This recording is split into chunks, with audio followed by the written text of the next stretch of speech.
So wait, how long does it take you to pump one of these out? I can usually get it done like a day if I really want to. And especially since I don't really have anything else going on. Yeah, no full IB. No full IB. Yeah. It's been a lot easier since summer, but I haven't done that many over summer. I don't know. I haven't been so much going on. Not even that. I just haven't been super motivated. Oh, same. Yeah, I've done like nothing. I was like, you know what? I'm gonna write like 3 short films this summer. I'm gonna get them all done. Dude, and I've like maybe. I 100% like feel that. Yeah. It's a problem. It's bad. It is.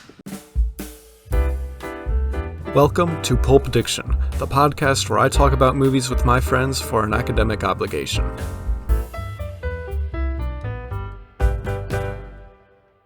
Welcome back to the pod, to Pulp Diction. I'm your host, Dylan Gibson. Who am I here with? Declan Hutter. Declan Hutter.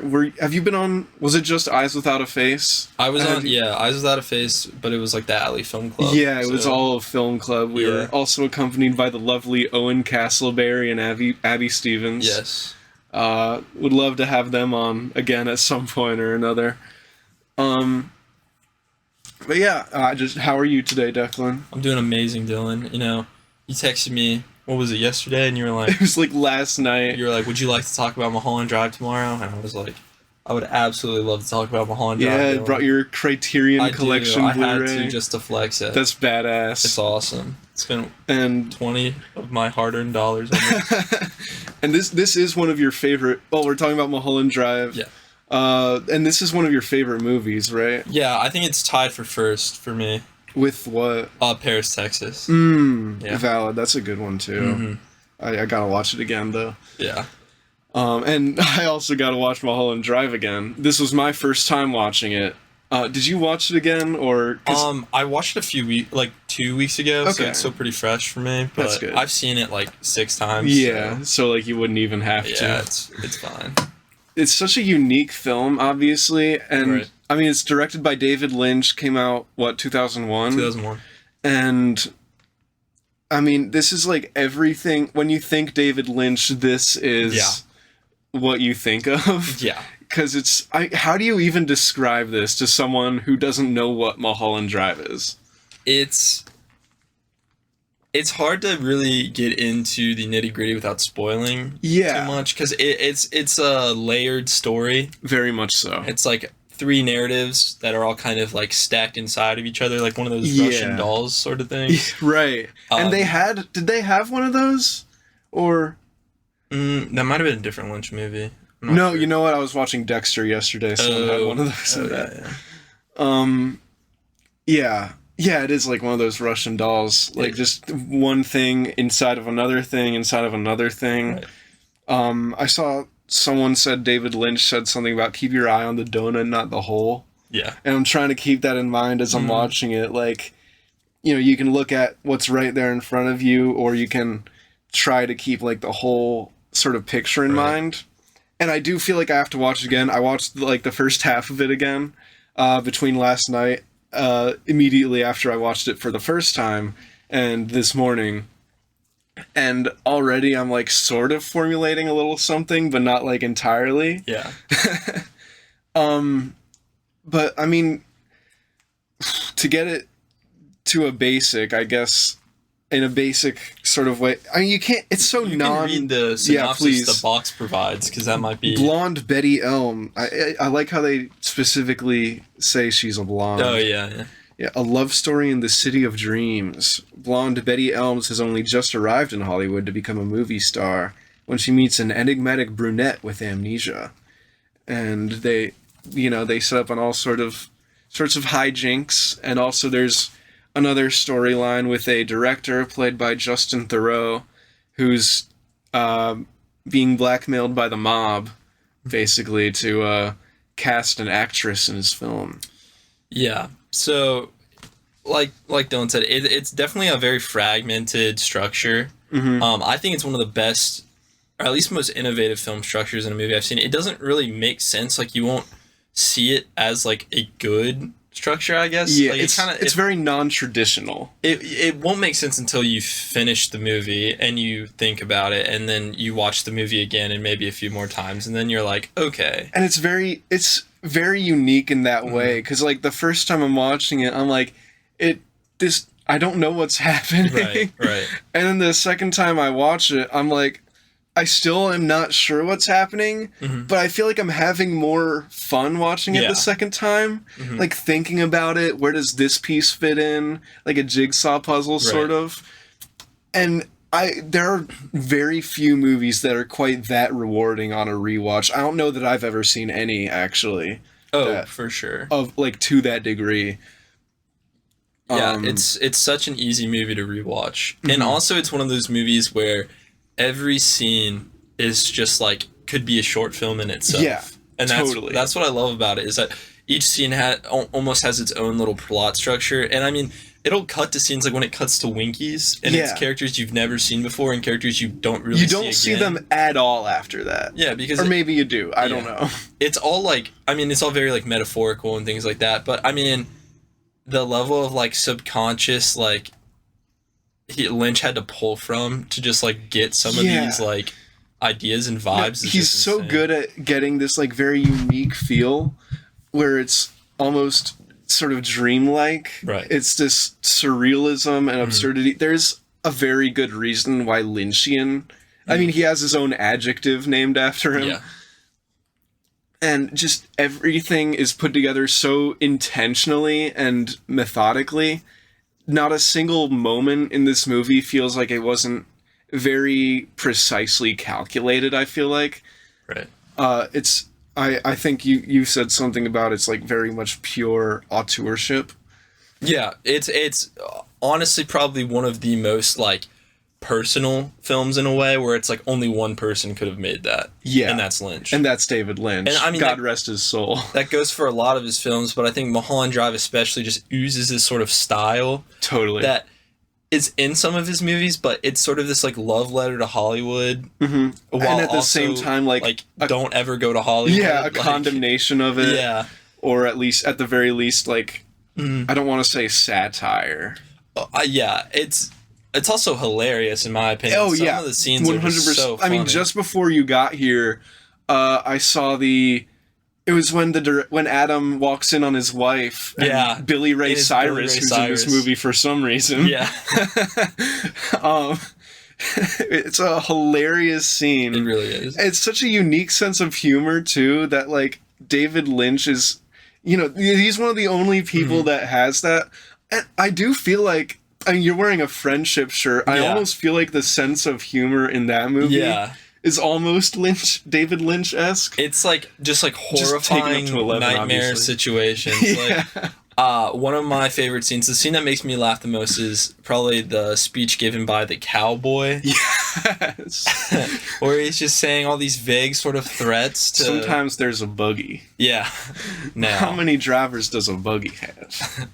Yeah. Like, what is the cowboy? And then he's like, I'll see you one more time if you've done good, and I'll see you two more times if you've done bad. Like, what the hell? Yeah, it's just it's so good though. It's big sort of threats that are like the main, and I like how Lynch can write these weird characters that you see in like Twin Peaks, but he also can write these like heavily relatable characters like the director in a lot of ways. Yeah. Like, I think I almost read the director as sort of a self-insert for Lynch, like not having control. Because I was wondering about that.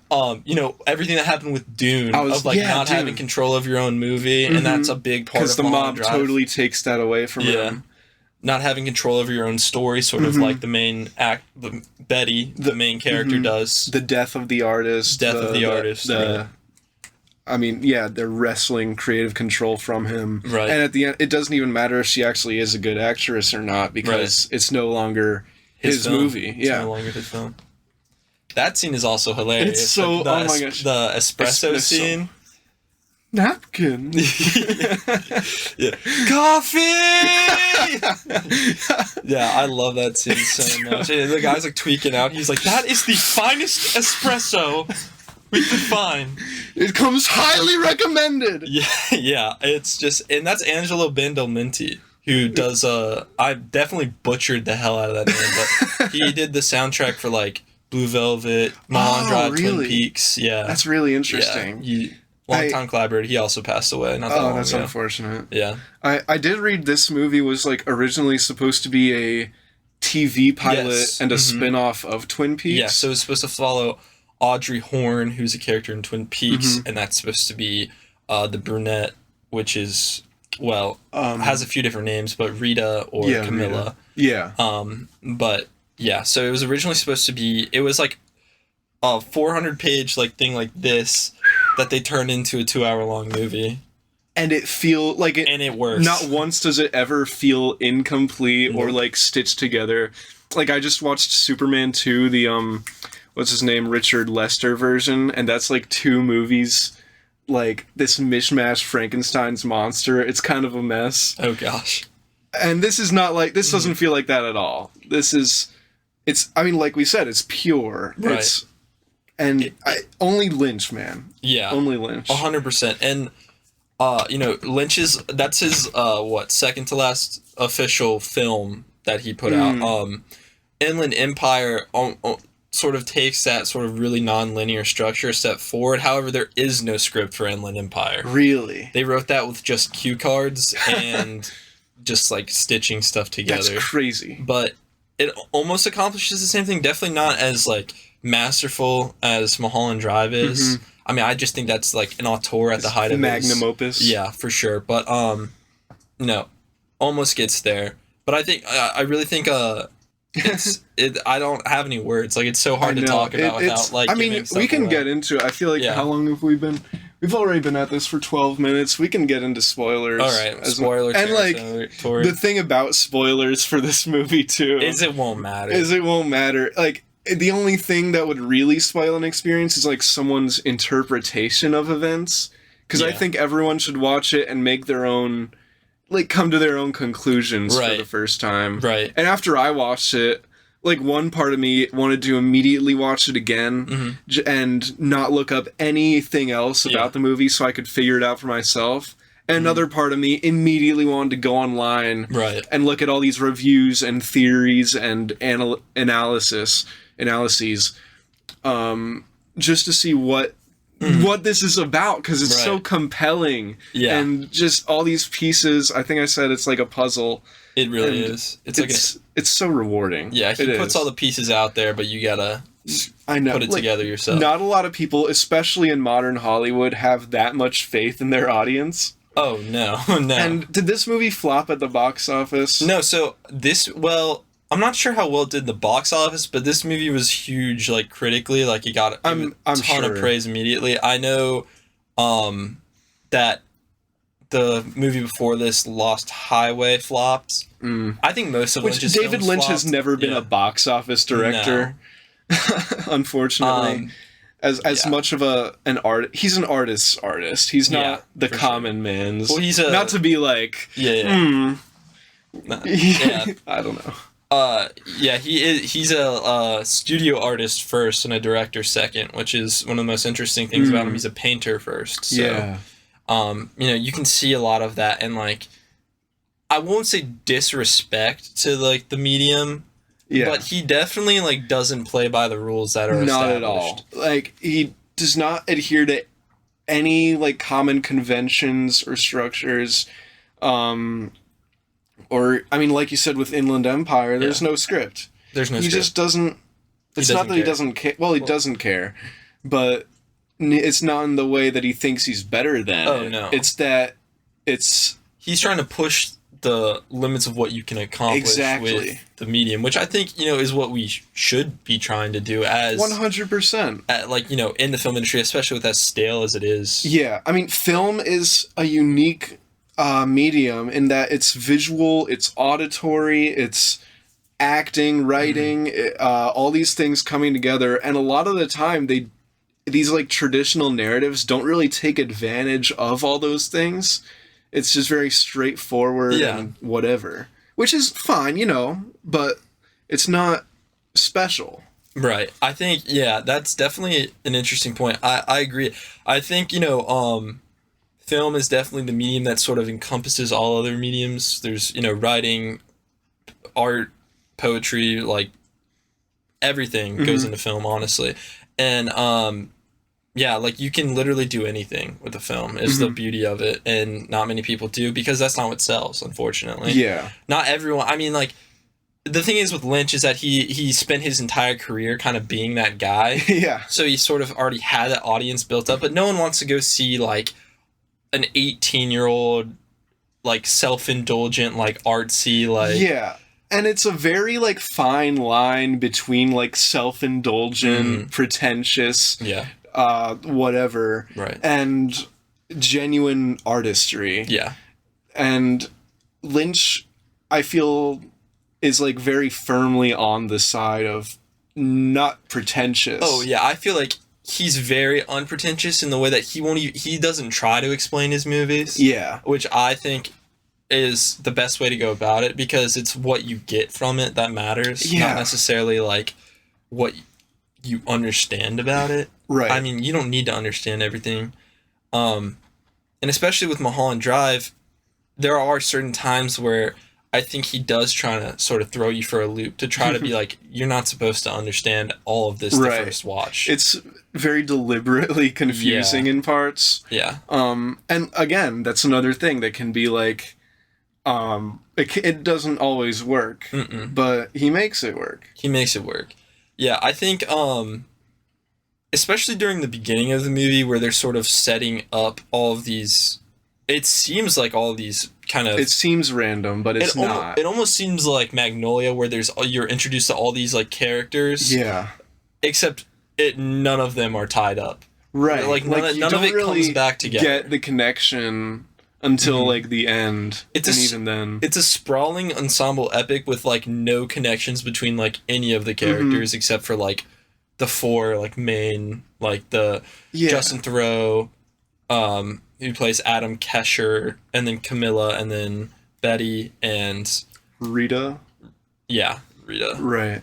So it's also a movie about making movies, which are always great. I love those. Boogie Nights and that, and I'm sure there's more. The Studio, that's a show, but yeah, Martin Scorsese got nominated for his acting role in that. Oh, I saw that. That's awesome. I know. I hope he wins. It would be so funny.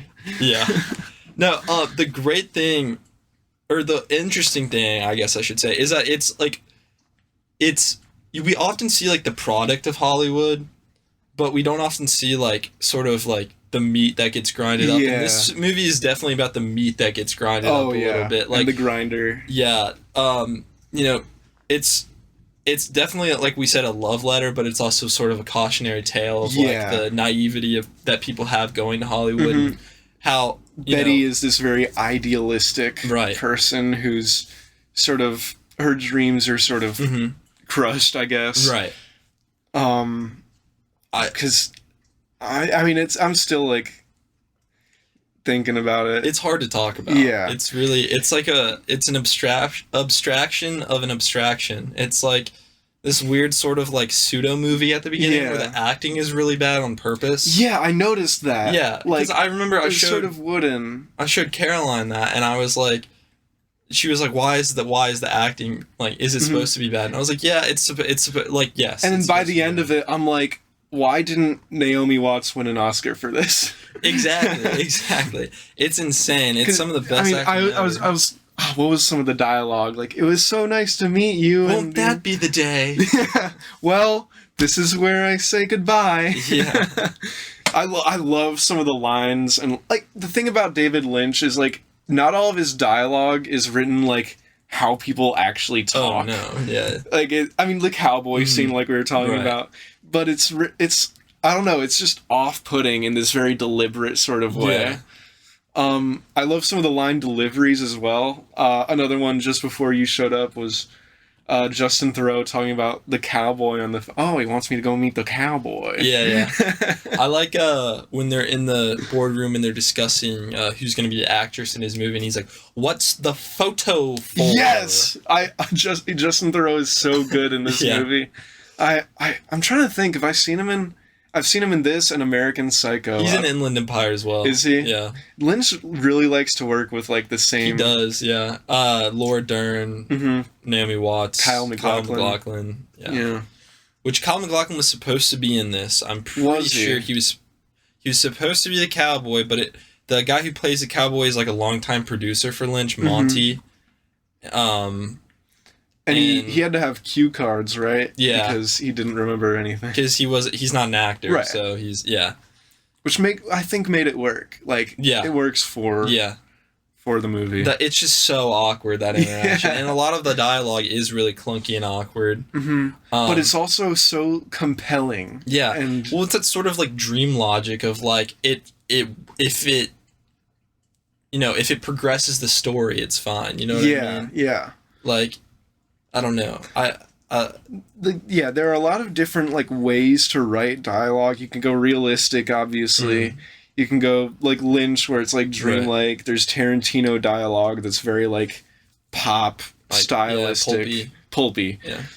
All these different, I don't know, things. And I really like the unique style of this. Yeah, and a lot of that is like in Twin Peaks too. Where it's sort of just like weirdos around the town. A lot of that's Mark Frost, but Lynch just is really good at like it's rooted in reality and like someone you've met before or a conversation you've had before, but it's always just like slightly off, which is why it's so good, because you have to be really good at knowing how people act and like how like things that should be done in a conversation, in an interaction, to know exactly what not to do. You have to know the rules to know how to break the rules. Exactly. Yeah. So it's definitely impressive, and that I've tried as like when I was like 15 to write like basically my version of Eraserhead, and it was horrible because it's like, what do I know? I don't even know how to write people actually talking. Right. So it's like going to be hard to like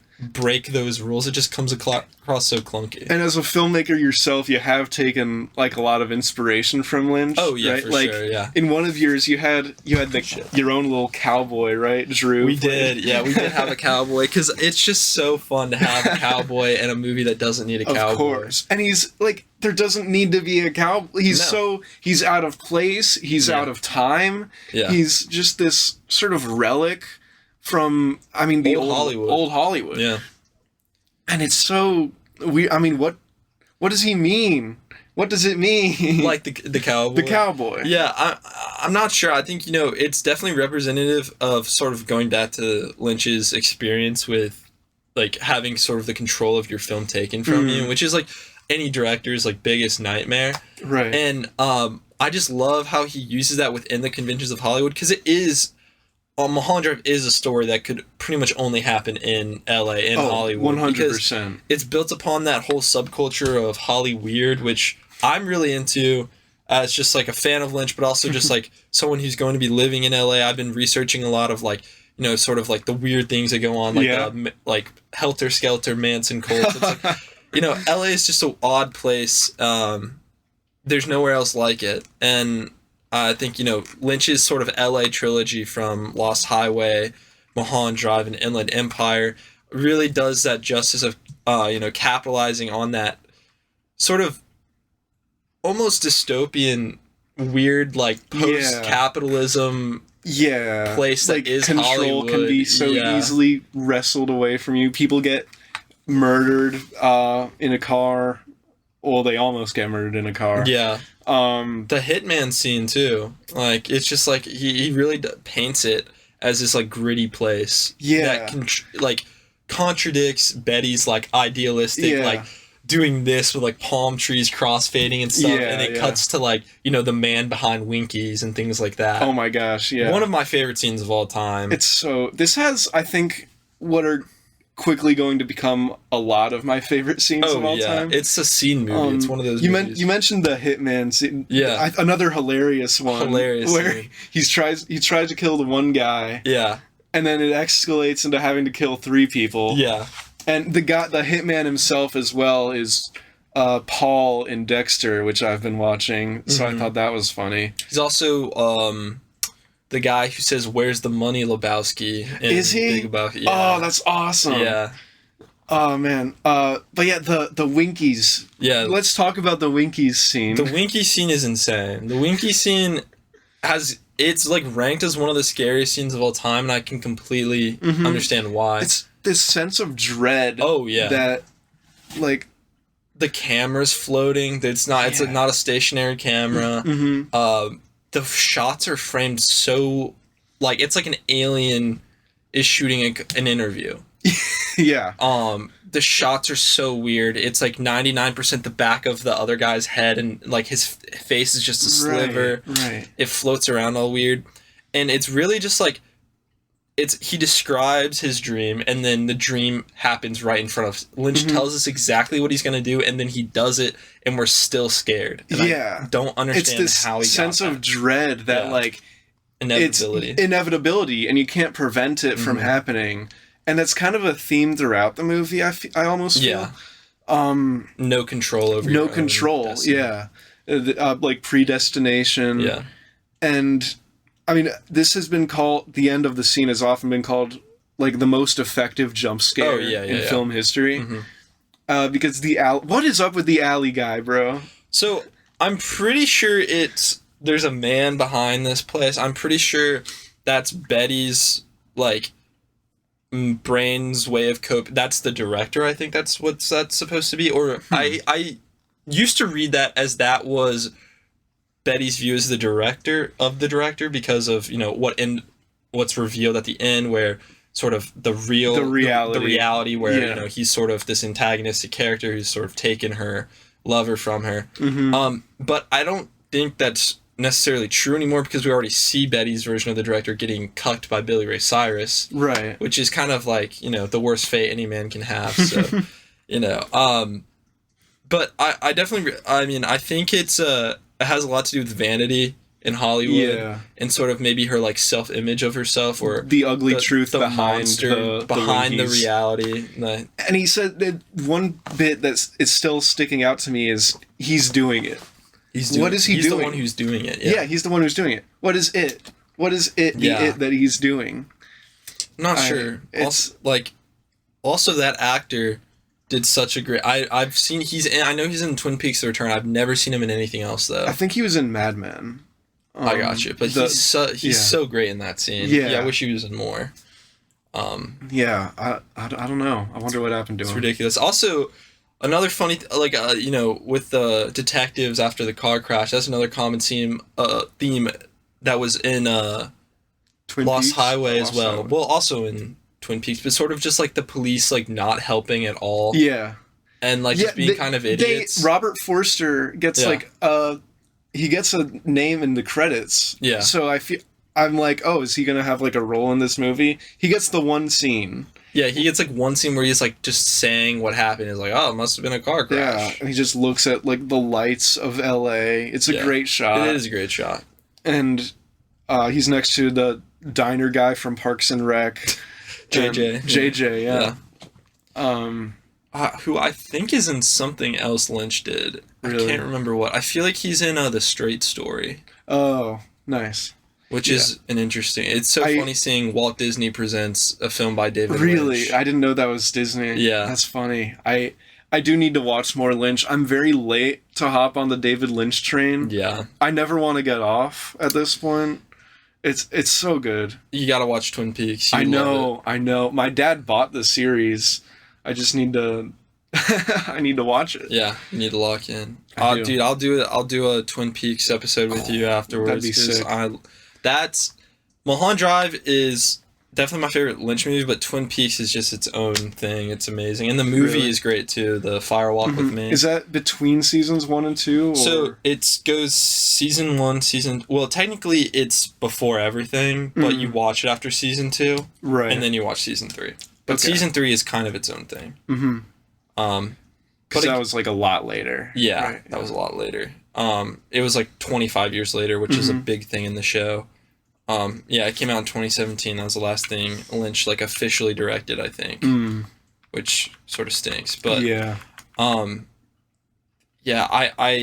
it's so hard. Also, let's talk about Silencio, the bar at the end, and that whole performance with Rebecca Del Rio singing crying in Spanish. Llorando, yeah, crying. Yeah. I was trying to like use what Spanish knowledge I have to like decipher it. I couldn't catch a whole lot. It's a Roy Orbison song. Is it? So Okay. yeah, who did obviously In Dreams from Blue Velvet. Blue Velvet, yeah.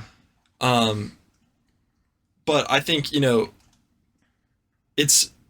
think the subtext of that, if you kind of read in between the lines, it's like she's crying in a different language. Yeah. Quite literally. Mm-hmm. They're speaking her, this is sort of the end of the dream. The dream, which is serves as the main narrative until like the last 30 minutes. Yeah. This is sort of like the finale of that, and they're sitting, the imagery of them sitting there with the same hair. Yeah. Because she wears the wig. It's like it's a whole like homage to Persona, which is an Ingmar Bergman movie. Oh, okay. Or at least I think it's heavily inspired by Persona. Right. But it's so like that scene still puzzles me a little bit. Yeah. Because I get I think it's very symbolic, but I don't even know exactly what all the symbols are. I feel like you can definitely dive like very deep into that one and figure. I sort of in my mind I was tying Llorando crying to her towards the end at Rita, what's her real name? Camilla and Adam's party. Oh, when she starts crying. That's what I was sort of. I thought about it again in my mind. And then the whole. Well, also the thing at Winky's is that's where she hires the hitman. Yeah. So I'm wondering if that, like the man behind the Winky's, which is played by the girl who played the nun in those like Blumhouse horror movies. That's funny. Yeah.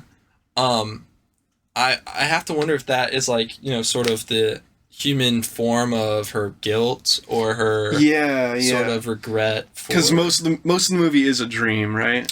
Most of the so that's this. I think that's supposed to be what the structure is. Kind of how like these random vignettes or scenes float in with kind of no real. It's supposed to sort of mimic like falling asleep when you kind of have like these like, That's sort of the beginning. It's such a weird, wonderful beginning. It's just this purple silhouettes and people dancing, sliding in and out. Yeah. And then you see like her, Betty, her face comes in like illuminated. Yeah, the limelight. With the old couple on either side of her for some reason. The old couple, what is their deal? Interesting symbol. So I'm pretty sure at the end, they come back and they're like crawl under her door and chase her or whatever. Well, they're tiny people and then they're regular sized people again. I think those are, at the beginning they lead her to LA and I think at the end they ultimately cause her, death. Well, I mean, she causes her death, but, they push her to that point. I think that, represents, in a way, maybe ambition or maybe... I don't know. They're definitely connected to Betty. Yeah, and it's they get such a weird moment in the cab in the car too. where they're like, they're scary little smiles. Yeah, it's what the hell. Yeah, I mean, they definitely know. I think that's Lynch's way of showing that they know what's about to happen. Yeah, but God, there's so many like characters and moments, and it never feels like too much. And it like I've seen that. Like I've said, I've seen that movie probably 6 times since I was like the first time I watched it. I was like 14. I did not understand it at all. I mean, go figure. Yeah, go figure. But I do remember the one thing I remember from the first time I saw that is the Winky scene. The first one scared the living shit out of me. It was like 3 a.m. Oh my gosh. And I was like half asleep and I was like, oh my God. Like it literally, I had to turn woke you up for the rest of the movie? Yeah. But it's, the woman with the blue hair. The final shot of the movie. The woman with the blue hair.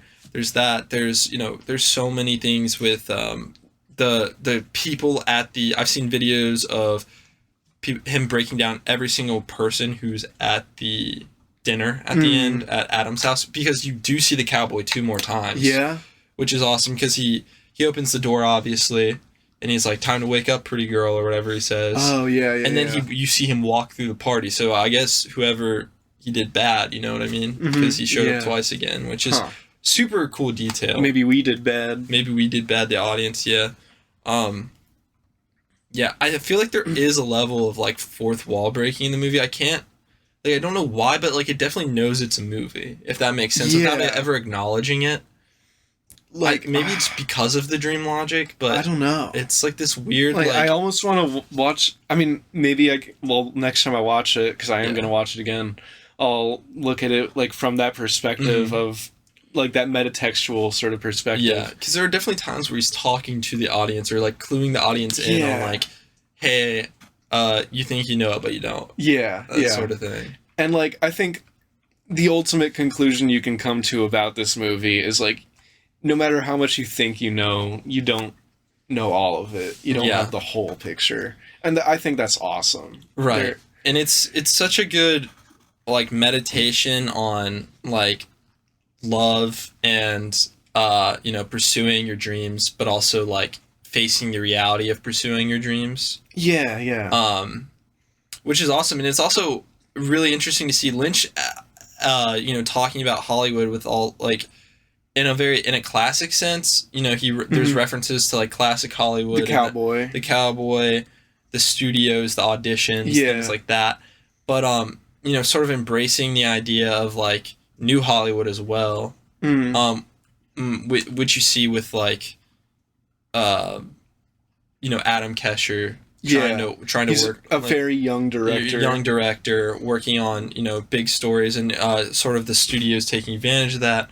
Obviously, Lynch insert, but just like Lynch's outside perspective, because he's never been on the inside circle of Hollywood, really. Yeah. He's sort of like your favorite director's favorite director. Yeah, totally. Where he's definitely influential, definitely a big name. Like, I mean, he's big enough that they're teaching a whole course on him at my school now because he died. It's that I'm taking, nice. But it's just. But he's not like we said. He's not the. He's not a box office director. Yeah, it's an outsider's movie on Hollywood. Yeah, in the biggest sense, because I think also Lynch is a very empathetic filmmaker, but I think, the director's definitely self-insert, but I also think Betty in a big way. 100%. Because Lynch is from the Midwest, so it's a Midwest girl coming to Hollywood, basically. Starry-eyed, bright dreams. Right. And how quickly that fades. Yeah, I think the them finding the dead body of Diane is very much marks a tonal shift in the movie. Yes. It's around the halfway point. Right.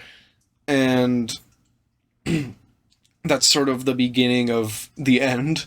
Right. The dream starts turning into a nightmare. I mean, it had already been having glimpses of that, like with the alley guy. It's such a weird tone, because the beginning of the movie is honestly very slow. Yeah, no, totally. And there's very little dialogue, which is interesting to me. Not that Lynch is always a very dialogue-heavy director, but usually they're never talking. It's never it's more so. Holy crap! What am I trying to say? It's always observational dialogue, and not necessarily like giving insight into the characters. But even without that, just like the score in combination with like the dark streets of LA and Rita just like walking through, like she's like tiny compared to these giant palm trees. It's like it really paints a picture of the setting of Mulholland Drive, the road itself, but also like LA in general is so important and so integral to the story. And it's such a mood. Like it's just it's so moody. It's like, a very unique mood. Yeah, it's so, I don't even know. It's like, I feel like I've just been like rambling about like random shit about this movie, but that's really like all you can do. Yeah, like I mean, I always go into these with the thought I'm going to take notes so I know what to talk about. I've barely looked at my notes all episode. And even as I sat down, I'm like, I feel like by the end of this, I'm either going to have pages upon pages of notes or like next to none. Right. And I was right. I did not have a whole lot by the end. Because it's so, I feel like each like every person who watches Mulholland Drive is going to take away something different from it. Yeah. So it's sort of hard to like provide analysis because A, it's all speculative. Yeah. And B, it's like that movie can be taken in so many ways that like someone's going to disagree with you no matter what for on sure. something. Yeah. I mean, I kind of wanted to take notes. Yeah. And I could have, taken detailed notes on every scene in this movie. But at the same time, I didn't want to tear my eyes away. Yeah. At all. That's my biggest problem. Like, or not my biggest problem, but like whenever I take notes on a movie, it's always like I'm missing it. You know what I mean? Like, I'm not getting that full experience. Right. But Mulholland, now I kind of wish I watched it again last night because even just having it that much more fresh. Every time I watch it though, I just don't. I'm like speechless the entire time. I just like watch. I'm like transfixed on it. Like it's so easy to become transfixed by it. I mean, so sometimes I'm watching a movie. I don't know. I know a movie's very special when I'm watching it, and I kind of not necessarily forget I'm watching a movie. But it's the only thing you care about at that point. I'm like hypnotized. I'm not thinking about anything else. And there were a couple of scenes in this that did that for me. There was the Silencio singing. Scene. There was when Adam's auditioning actresses. There's this moment where he turns around. He turns around. He locks eyes with Betty. Yeah. The way I took that is it's this sort of moment of what could have been, what should have been, with her and him, and they could have developed and had something. Right. But because Hollywood is this toxic place where artists aren't allowed to have control over themselves or what they want. Business versus art. This never-ending conflict. And it's what should have been, right? Like, it doesn't come to pass, basically. Right. I don't know. That scene especially can almost be seen as, like, sort of a microcosm for the whole movie. It starts out on a shot of, like, the 16 Candles song, where it's just a dancer singing. It zooms out to a control panel, and you're like, okay. And then it zooms out. Even that's the set. Yeah. So it's sort of breaking the fourth wall 3 times before you get to what the actual shot is, which is... He likes to do that a few times in this. Yeah, and I really liked it where you think it's this, but that's fake, and then that's fake. Yeah. And it's definitely a statement on how fake Hollywood is, how fake the movies are, the movie magic. And I think he plays with that a lot in a lot of his movies about, reality versus, like... perceived reality. Perception versus reality. Perception versus reality. It's a huge theme for Lynch. Huge theme in Lynch's work. Even going back to Eraserhead. Oh yeah. Yeah. That's another great one that I feel like I gotta watch again. But after watching Eraserhead, I didn't have as much of the feeling of immediately wanting to rewatch it. Eraserhead is more sensical, I think. And like, there's a sort of like a cruel logic to all of it. Yeah, it's colder. Yeah, it's definitely more cynical. Yeah. Not that this isn't cynical. Yeah, and like Lynch said, Eraserhead is his most spiritual film. So whatever that means. Yeah. Right? Like, I don't know. Do you want to elaborate on that? No. No. No. Yeah, it's so interesting. And God, the red curtain motif comes back in Mulholland Drive for the Silencio scene too. Yeah. I'm very interested by the colors in this movie. Yeah. Red. I noticed pink a lot, blue. like the pink paint Adam pours on the jewelry. Yeah. Betty wore pink, like a sweater. Pink flowers outside the apartment where the dead body was. Right. It's so fascinating. And then blue, of course. Blue, the key, the box, whatever the hell that all is. Right. The hair. Yeah, the hair. Of the lady at the end. What did the key unlock? I think the key was... I'm not entirely certain, but basically once they opened the box, the dream was over. It's Pandora's box. Yeah. Once it's opened, you can't get it all back inside. Yeah. Yeah. Well, the blue key... He said he would leave. Yeah, I'd leave after he had finished the job. After he killed what Camilla. Does it open? And then he just laughs. Yeah. And it's creepy. Yeah. That shot also where I can't remember. She's in her apartment. It's Diane now. It's not Betty. Yeah. She's in her apartment, and then it cuts to a shot of Camilla, and then it cuts back to Betty. Mm-hmm. But it's like Betty. It's like reverse shot, but Betty is where Camilla was. Yeah. I saw that. Is one of my favorite shots. Yeah, it's so confusingly shot, and in the best way possible, of course. And that entire like ending sequence, all these whatevers coming together. The whole time I'm like struggling to figure out what is going on. Yeah, the first time I was definitely like, "What the fuck?" Like, holy shit. Yeah, there's that. Dylan, let's talk about your favorite part of the movie, though, the couch scene. The couch. Which couch scene is that? Oh, you know where they're making out. Yeah. No, I'm just kidding. It's not your favorite. It's not my favorite. No, my favorite part's when she's masturbating and crying at the same time. Yeah. No, it's not. No, I mean, I don't know. What do you think about the couch scene? I mean, I think it's really sad. I also think that the whole movie gets a bad rap because of that scene in a way. I think, and that's mostly on the internet. I think most people who actually watch it understand like the purpose of it. But I see like a lot of like every negative review, which they're not many, but every negative review I see, it's just a dumb person.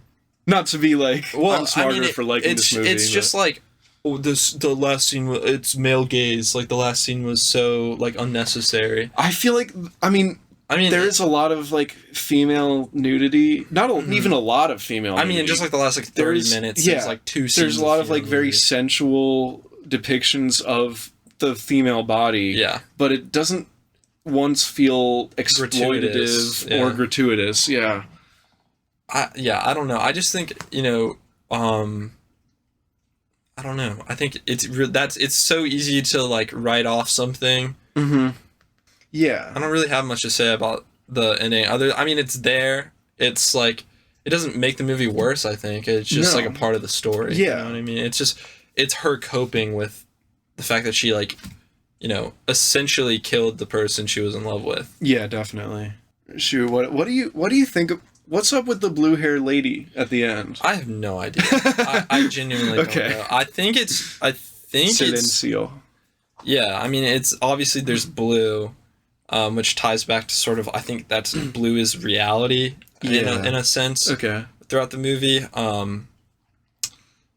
And they're kind of like telling you directly what the reality is in the initial Silencio scene. Yeah. Like, no hay banda. No hay banda. There is no band. There is no band. And there is no band. Yeah. Like, there is no... I mean, you hear the music, you see what's going on. Yeah. But... None of it's real. None of it's real.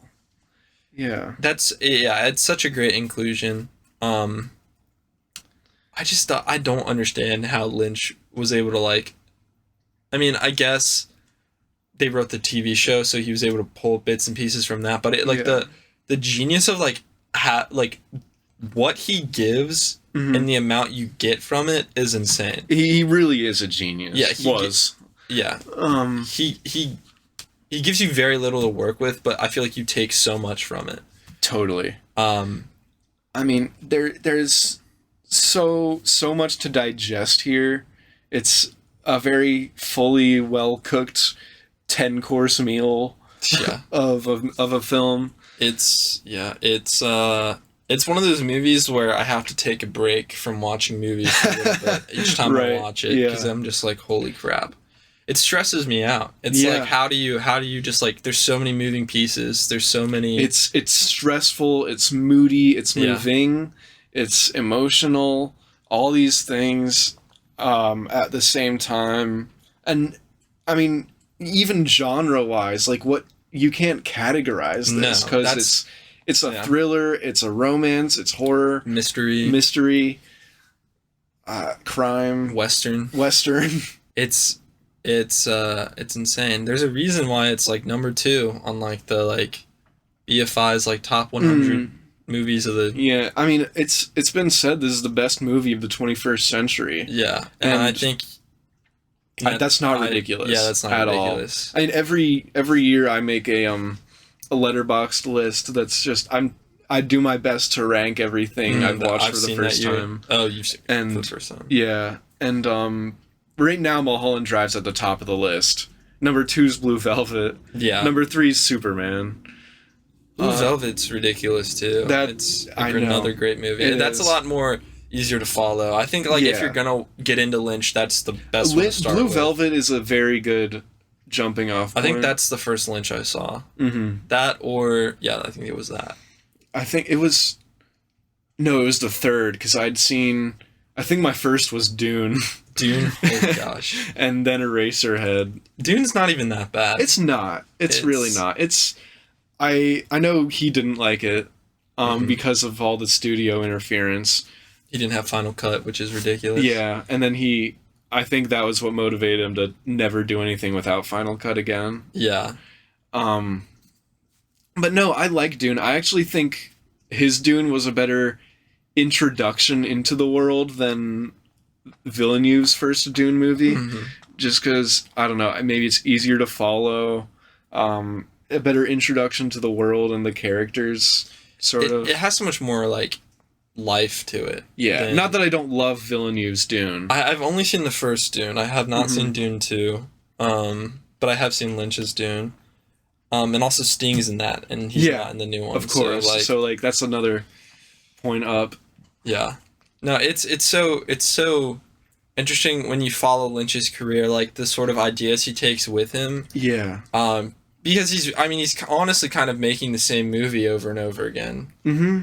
At least from basically after Wild at Heart, he's making the same movie over and over again, which is it's an interesting point. Doing something, being the only way you're able to cope with your own actions is to become another person, which is what happens in Mulholland Drive. It's what happens this in theme of identity, Lost Highway, and to a certain extent in Inland Empire, although that is the lines between who you are and the character you're playing when they're stopped being lines. Huh. Yeah. Which is it's I think that idea itself is really interesting, character versus personality. When you, as an actor, which is which, what's real, what's a dream. Especially as an act, I don't act, but people who do, I'm sure there are bits of characters that inadvertently or advertently take with them. I've talked about that with Lily, who's been on the podcast before. She's a big theater person, and she's told me that sometimes she'll see somebody who sort of doesn't stop being the character in a way. I mean, basically what you said, they take away that part of them, and it doesn't stop being a part of them after the project's over. Right. And it's interesting how those lines between reality and fiction can become non-existent, I guess. And that's a big theme of Mulholland Drive. Like we said, perception, reality. Right. It's the best. I think Mulholland Drive, if you want to work in Hollywood and you want to, or the entertainment industry or anything, you have to it's such a great movie to watch, because it's just it's a cautionary tale while encouraging people to take those risks, but also being LA's a crazy this is place. what you're getting into. You can never go back a little bit. Someone said this is, I think one of the top Letterboxd reviews for this was, it's La La Land's evil twin. Yeah, very much so. In a lot of ways it is, I think. Even the sort of putting your career before. Before the ones you love, I guess. And obviously we don't get to see how much of an actual relationship Betty and Camilla or Rita had, or Diane and Camilla had. We really only see her with Adam Kesher, the director, at the end. But for all we know, it could have just been a fling. Well, what I found interesting is that Diane didn't cry until until Camilla kissed Adam? It was the girl who was originally Camilla. Right. This is the girl. Yeah. Once she kissed her, Betty started crying. I forgot how did I forget about that? That was weird. This is the girl. Oh yeah, how do we not talk about This Is the Girl? This is the girl. almost an hour into the Mulholland Drive podcast. Oh, This Is the Girl is kind of a repeated mantra or motif. It's said by almost every character in the movie, I think. In regards to a headshot that's given to Adam about a girl who has to be in his movie by the higher up, sort of. And then Adam repeats it in the audition. Yeah, this is the girl. When Diane gives the picture to the hitman. This is the girl. So, yeah, definitely. I really like that device as sort of.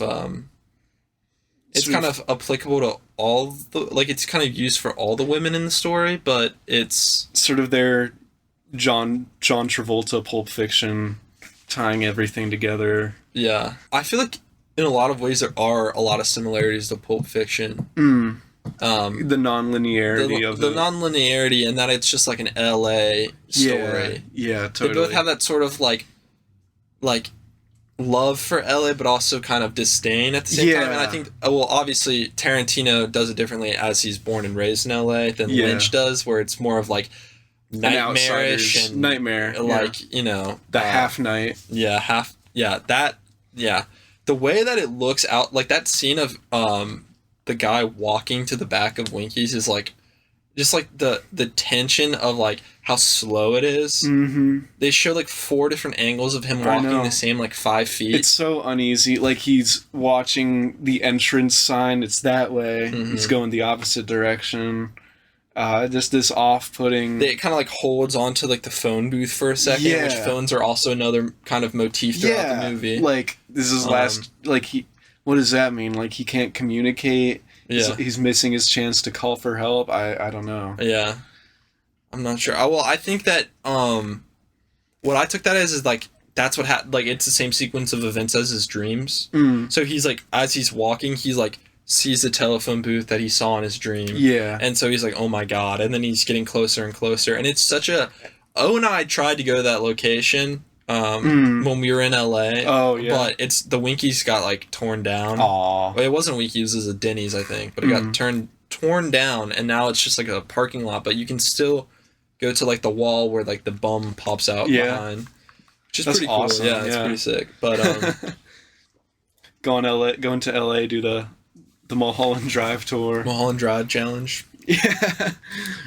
Yeah, I hope I get amnesia. And I have to figure out who I am. Yeah, get into a gay romance with some guy. My roommate. With your... Yeah. I'm going to be like, we're going to both be wearing blonde wigs, walking around LA, holding hands. And that's like, awesome. We go to Silencio. Yeah. It's ridiculous. Like,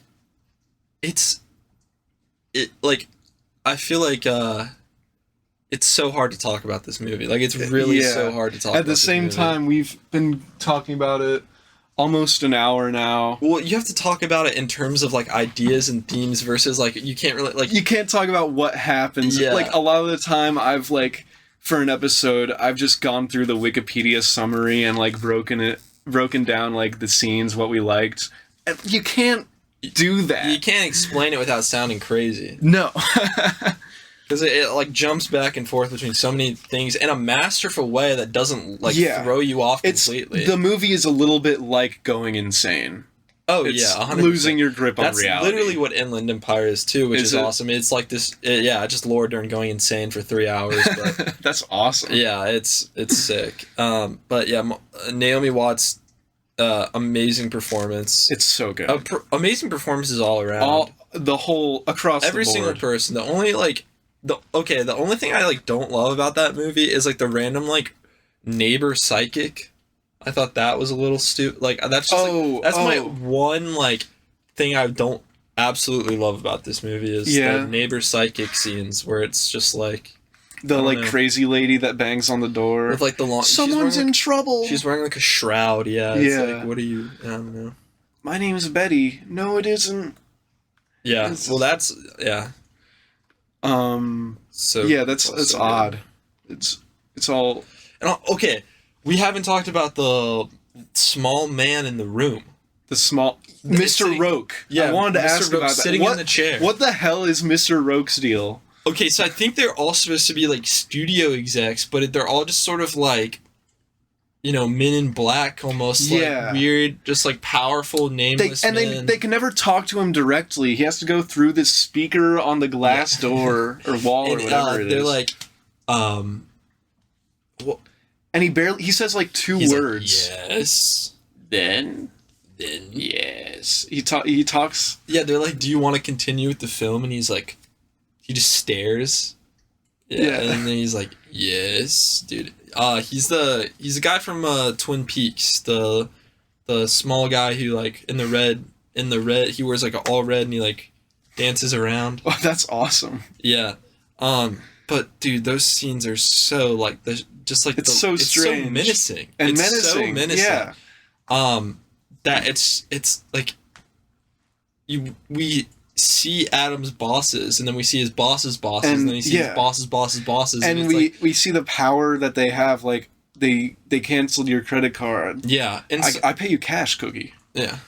You can't escape it, Yeah.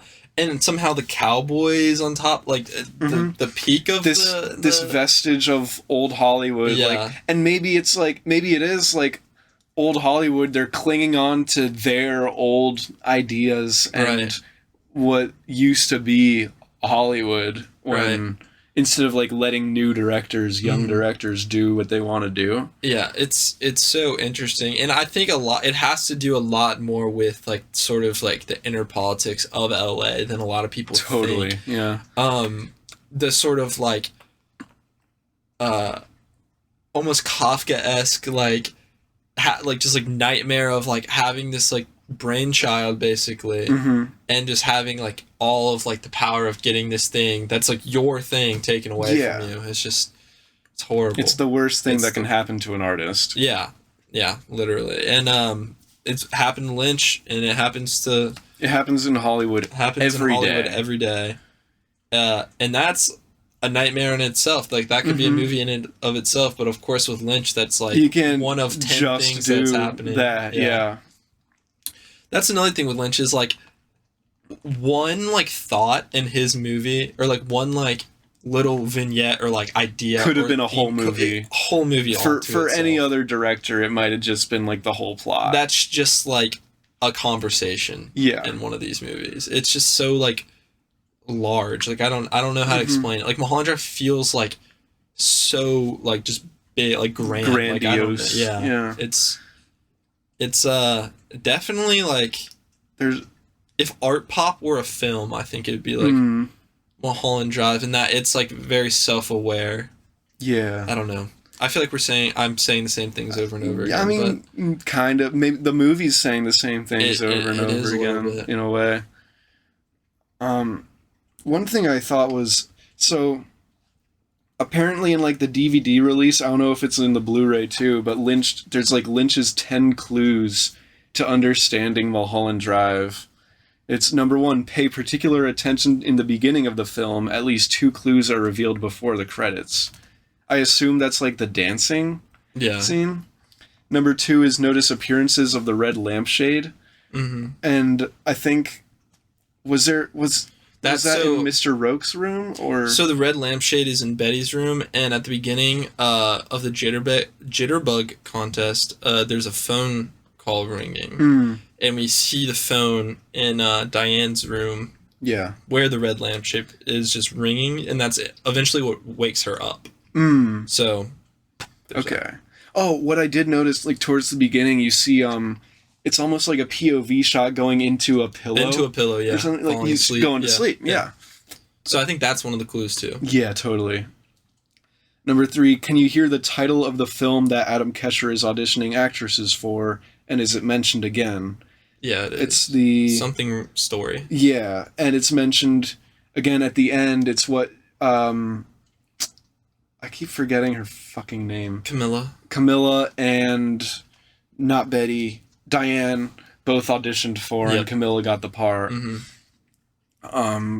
So I mean, I don't know. I guess that's how they met. They both auditioned for the same part, and maybe her inner dream, how he was forced to pick Camilla, is her kind of coping with that. Like, it wasn't her fault that she didn't get picked, maybe. Instead, it's him losing control. Right. I don't know.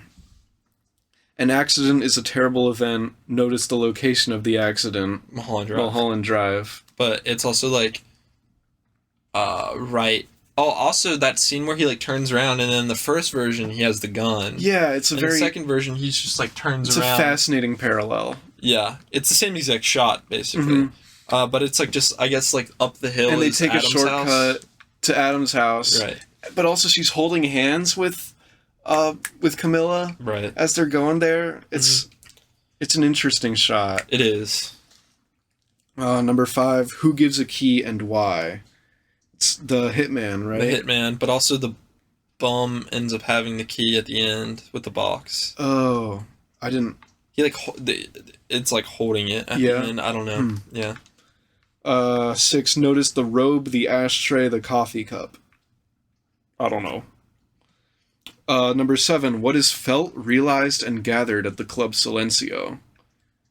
No hay banda. Yeah.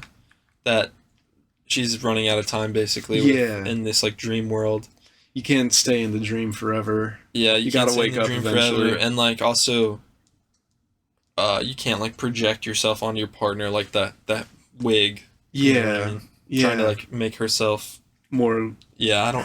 fit her standards. Yeah, I don't know. And then with the wig, too, like, when they're in the house, apartment, whatever, she tells her, you don't have to wear the wig in here. So, like, I don't know. Out there you can wear it, and here you can't. Right, it's, dictating what she can and can't do, I guess. Maintaining that control over her that she can in the real world. Right. Number 8, did talent alone help Camilla? I mean, is that referring to the mob influence? I don't know. Or maybe her relationship with the director? Yeah, maybe. 9, notice the occurrences surrounding the man behind Winkies. And that ties, like, what we were talking about, like, what is the it that he's doing? I think the first time we see him is after Diane and Betty. What do they do? It might be after they meet. That sounds right. And then the second time and third time is as the relationship falls apart. So it's definitely, I think that's definitely like the guilt creeping into the dream scenario, the dream world, the reality creeping in. Yeah. Because also, like, with the, kind of like the polished Hollywood look and like the vanity of Hollywood, it's like this ugly homeless person, which is like a very like real problem in Hollywood, real side of Hollywood. So I think that definitely represents like the reality kind of seeping into her subconscious into the dream. Yeah. I agree with that. What was I about to say? I don't know. And then the last clue is, where is Aunt Ruth? I mean, so dead. Yeah. Which is, I mean, where did she go though in the beginning? It was Canada, which is where she's coming from. Yeah, which is interesting. And then Betty dies at the end. Yeah, and so I'm almost wondering if like it's a perfect loop. Maybe it's her suicide and it's her brain sort of going through what she wishes was happening, or just making up this fantasy. So she's coming into the dream from death, I guess, and Ruth is going there. Yeah. I don't know. Yeah, maybe the whole movie is sort of a flashback. Or not flashback, a fantasy. I mean, it is a fantasy. Well, the interesting thing to me is that we see like what is representative, of the jitterbug contest. Before any of the dream, sort of like before we're clued in to like the lampshade or like the camera going into the pillow. So to me that seems like maybe he's saying that maybe that's not part of the dream. I'm not sure. Yeah. But it is interesting how it's almost like a ghostly kind of image of her pops up with the two old people. Yeah. And that, like, the jitterbug thing almost goes back to that sort of, like, old Hollywood. Not old Hollywood, but that sort of, like, the cowboy, like, the old, like, world, I guess. The old world of entertainment. Because, like, who in 2001 is, like, winning a jitterbug contest? Yeah. Yeah. Yeah, I don't know. It's strange. It's a puzzle. It is. And I don't think even Lynch probably understands it all the way. No, probably not. But that's not a bad thing. No. Obviously. It's just like... There's so much to unpack. Yeah, and it's so good because that means you can just, like, rewatch it a bajillion times and never get bored. This has more rewatch value than, like, any movie ever. Yeah, it's ridiculous. I've seen it 6 times, and every time I see it, I notice something new that I've, like, never picked up on before. Yeah, I am definitely going to be watching this movie again and again for a very long time. Or, yeah, probably till I die. Highly recommend if Highly recommend. anyone hasn't seen it. I don't know why you're watching this. But we've been talking. I mean, we've been talking for an hour and 10 minutes. And the thing about this movie is, like, you can so easily talk about it for as long as the movie lasts. I feel like we've kind of only barely scratched the surface of, like, actually, like, the meaning behind everything. Yeah, just sort of gushing about how good Lynch is. Dude, yeah, it's but, like, it's insane. He deserves it. You can talk about it forever and still, like, not get it. Really spoil it either, because there's like, it's not that it can't be spoiled, but it's like, even if you know everything that happens, you're still not gonna, like, I don't know, like, put together what's happening in front of you. It's such a unique experience. It's so, yeah, completely singular. It's, like, unlike any other movie, I think. 100%. Even unlike the other Lynch movies. Yeah. It stands out, I think. Yeah, it is a standout. There was, I read somewhere, like, it was Roger Ebert, I think, that, like, wasn't a fan of the nihilistic tone in a lot of David Lynch's earlier films, but he actually really liked Mulholland Drive. Yeah, he did. And just, I mean, everything about this works. Yeah. Everything that you wouldn't think would work, or everything that wouldn't work in any other movie, works here perfectly. It's all a puzzle, and all the pieces fit. It's a testament to how far, like, film has come as, like, a medium. Definitely. Like, what we're able to do with it. Can you imagine showing Mulholland Drive to, like, an unsuspecting theater goer in 1957? No. This would kill a Depression-era child. Yeah, for certain. I mean, also, it's so modern, like, in a way that it's like it's built on, like, the influences of, like, Sunset Boulevard and Persona. Yeah. But it, like, it retains that, like, classic Hollywood like aspect, but then, like, combines, like, avant-garde, like, art and, like, just, like, and Lynch's, like, absurdism and auteurship. It's just, like, I don't even know. It's just a masterpiece. I think. Really it's is. Just in another word the for purest sense of the word, it's a masterpiece. Magnum Lynch opus. was a genius. I don't know that we'll ever see anything like Mulholland Drive again. I don't think we will.